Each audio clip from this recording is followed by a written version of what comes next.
Before you decide whether Overdo is worth watching, I think we need to clear away one misconception. Here at TeaHouse Dives, a first pour isn't a review. It isn't about assigning stars or deciding whether the drama is good or bad. It's invitation to discover whether a story fits your tastes before you invest 20 or 30 episodes. At first glance, Overdue looks like another Republican-era romance filled with family intrigue, political conflict, and a long-awaited reunion. But after watching the first 2 episodes, I don't think romance is where the story actually begins. It begins with a much more painful question. What happens to someone who spent their entire life being told they don't belong? Before this becomes a love story, it's a story about identity, about abandonment, about family, and about two people whose past refuses to stay buried. So today, instead of asking whether Overdue is worth watching, let's ask a different question. Who is this drama actually for?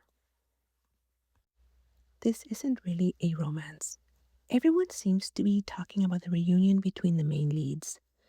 But after watching the first 2 episodes, I found myself thinking about something else entirely. These episodes aren't interested in romance, not yet. They seem to be interested in performance. Almost every character has been assigned a role before they ever had the chance to choose one. The favored son, the unwanted son, the perfect heir, the disposable daughter. In the Republican era world, survival depends on playing the part of your family has written for you. Everyone wears a mask, except Qingyi. What makes him so compelling isn't that he's seeking revenge, it's that he refuses to perform. He walks into high society wearing his late father's military coat. He dismantles the Wu's family scheme with icy precision. He turns every attempt to shame him into a declaration of defiance. He's not simply fighting people. He is rejecting the identity they forced onto him. And that's what hooked me, because beneath all of the political maneuvering, these first 2 episodes ask a surprisingly universal question. Who are you when everyone else insists on telling you who you're supposed to be? Episode 2 changes everything. While everyone expects a classic enemies to lovers dynamic, episode 2 breaks your heart far more than episode 1 because it strips away the cold, calculating armor and reveals what Murong Qingyi has truly wanted all along. He doesn't want power, and he doesn't even want revenge. He just wants to be seen. Episode 2 completely changes the way I saw him. At first, he looks like someone driven by revenge.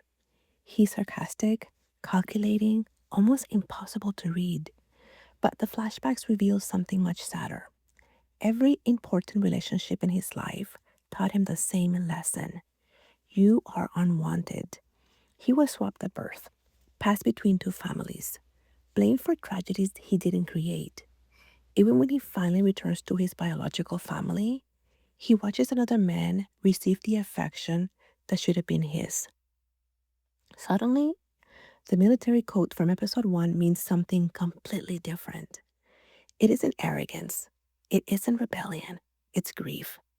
It's a man desperately asking, will someone finally acknowledge that I belong? He is a man starved of basic human validation and love, trapped in a family where everyone is assigned a rigid, performative role. He doesn't care about the throne.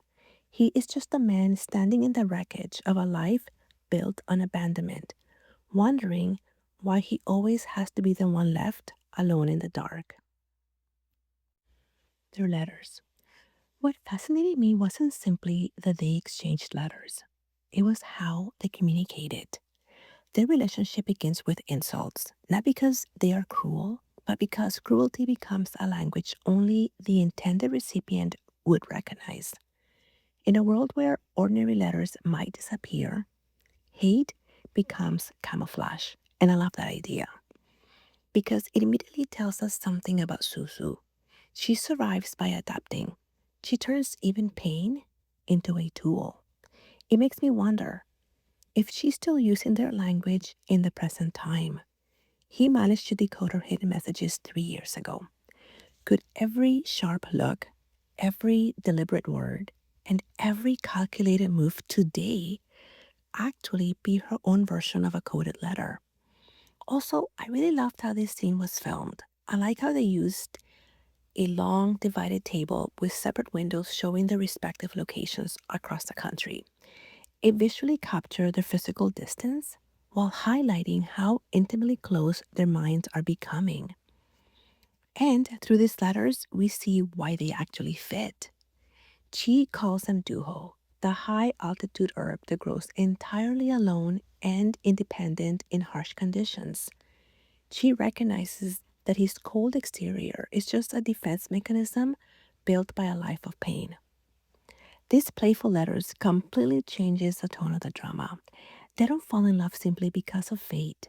They fall in love because in a world full of performance, masks, and betrayal, they become the one person capable of truly understanding each other. The meaning of home. I found that the letters felt like an emotional bridge, and the theme of home is the beating heart of episode 2. Quietly beneath all the political maneuvering and family scandals, the episode asks a devastating question. What actually makes a home? Is it the place where you were born, the people who raised you, or the person who remembers you when everyone else forgets? Qingyi is like a boy with two families and no home. He has a biological family and the family that raised him, yet he belongs to neither of them. To him, home has always been synonymous with anger and resentment. He starts from the worldview that we are born to walk alone, a defense mechanism where isolation feels safer than hoping for a place to belong. And then we have Susu, the girl with nothing who carries home within. Susu faces immense hardship and the terrifying hunt for her missing sister. Yet, she carries the concept of home inside of her. Through memories of her mother's braised pork, the simple comfort of a garden, and her refusal to let go of those she loves, she operates on a completely different truth. We survive because someone remembers us. And when the worlds crash together, it forces Qingyi to confront the terrifying possibility that maybe he doesn't have to walk alone anymore. The language of symbols. In Overdo, storytelling relies heavily on visual and physical symbols. Every object, flower, and detail carries emotional weight. First, we have Duhuo, the herb. It mirrors Qingyi's isolated view. Next, we have the gentian flower. It's associated with the female lead, and this mounting flower symbolizes strength, victory, and justice. I find that this acts as her signature and her calling card. After that, we have the autumn leaf. It was sent across miles during the change of seasons. And I think that it represents time passing, the weight of waiting, and the quiet grief of distance. And of course, we have the pastries. Sent as a gift from her city, the sweet folded pastries, naturally they resemble little hearts. They are a subtle symbol of affection breaking through his guarded shells. And we have the mailbox as well, serving as a physical threshold between their separate lives. It transforms distance into intimacy, proving that minds can touch and find a home long before bodies ever reunite. Why episode 2 changes everything. Now the reunion means something. Episode 1 makes us curious. Episode 2 makes us more. Now seeing Susu beside his brother isn't just shocking, it's devastating because we now know the history. We understand exactly what was lost. We aren't just watching a tense family dynamic or a cold political alliance. We are watching a man look across a room at the only person who ever truly understood his pain, only to realize she's now engaged to the brother he used to trust, playing a dangerous game he doesn't yet understand. Episode 2 takes away our detachment. It stops making us merely curious about the mystery, and instead, it makes us deeply, profoundly mourn what they had to sacrifice just to survive the dark. Who is this drama for?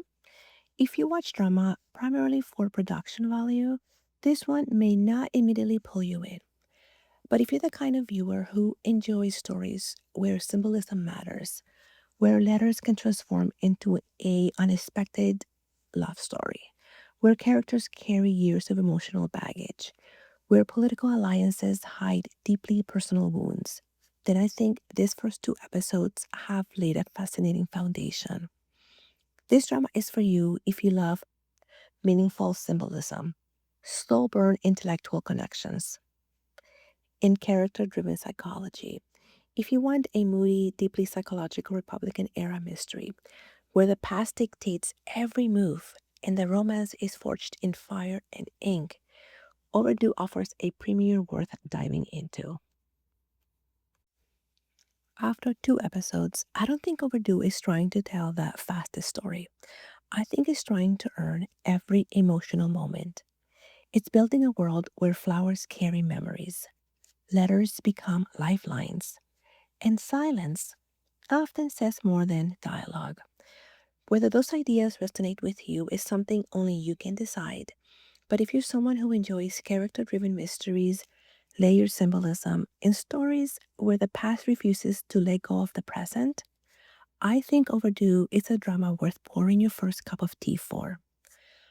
I'm looking forward to seeing where this story goes, and I love to know your first impressions in the comments. Until next time, this has been TeaHouse Dives.